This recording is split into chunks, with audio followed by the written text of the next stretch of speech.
How is zoning impacting homeowners? I'm Jill Horner. This is Comcast Newsmakers. With me is Delaware State Representative Paul Baumbach. Thanks so much for being with us.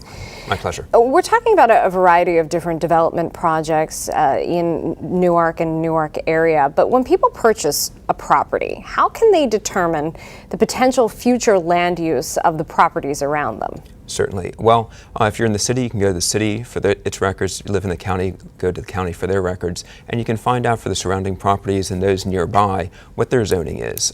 One example is on Paper Mill Road, there's a CVS being proposed. This is where there currently is an auto service plant. So you can see if you bought across the street that there's a place that's zoned for auto repair. If you near the Star campus, the old Chrysler plant, you can see this has a particular zoning called STC, and that has to do with what uses can be used in the future on that property. And that's an important point, but I think when most people are buying a home, they look at the home itself, obviously, whether it would fit for their family, they look at the neighborhood surrounding it. They don't necessarily think of potential future uses of the land around them. Absolutely, and they do that at their own peril. When you're a mile away or so from a property that's zoned for some kind of industrial use, then you may be disappointed or upset when that use comes forward. And the challenge is when these property owners are developing, when the industrial property owners are developing some property, they've bought it with the clear understanding that they're allowed to do these uses that you as a resident may not want. But when they bought the property, they had that right. And you can't stop them 2 years afterwards, after they bought it and put money into the plans for it.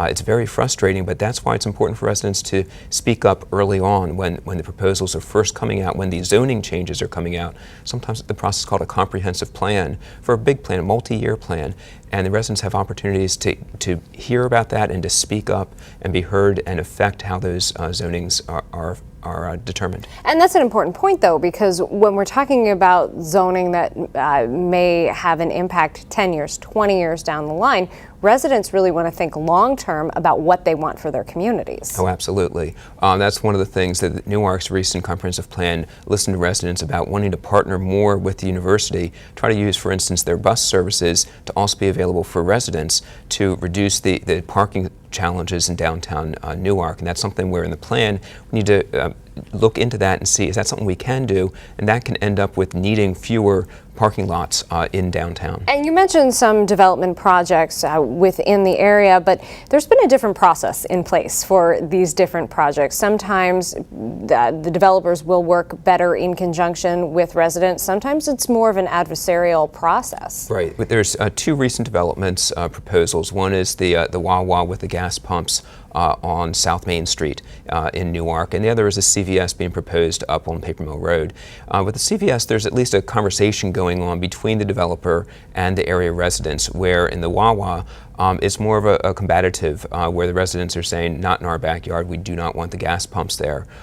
So both of them are going to require action for the proposal to go forward. It's going to require a change, and therefore the developer is asking for something, asking for a change, and there has to be some kind of process for that dialogue in order for them to get what they want, and the residents realize that. So the question is, do we play hardball, or do we try to work with you and try to get maybe a more acceptable compromise? But just a few seconds left, but really the bottom line is you really need to think long-term about your needs and wants as a member of the community and make your voice heard. Absolutely.